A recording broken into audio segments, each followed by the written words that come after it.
year, like so much of the work that we put in was his footwork. Making sure that, you know, it was 3 with a big hitch, and on that hitch the ball is being thrown.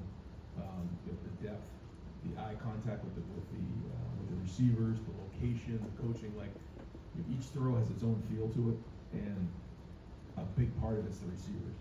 You know, how they're running the route, where they're going, how they track it, how they play the ball, right?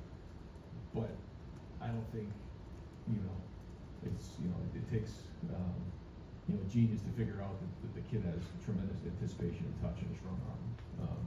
And so when you stop the film and you see where the receiver is and then where the ball is completed, you're talking about probably 30 yards where he's got to pick a small area of the field where that ball has to land, and that's just something that you really can't teach.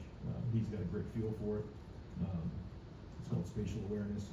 Understanding how a receiver is going to run his route, and then being on the same page. Now it takes time.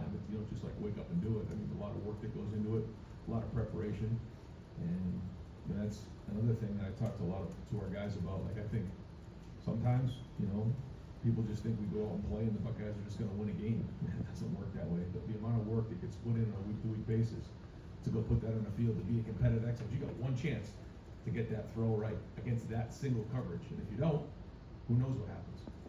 And that's what you have to realize. If you think it's just going to happen, or we're going to show up and just win games, that didn't happen either. So we have to continue to practice really, really well.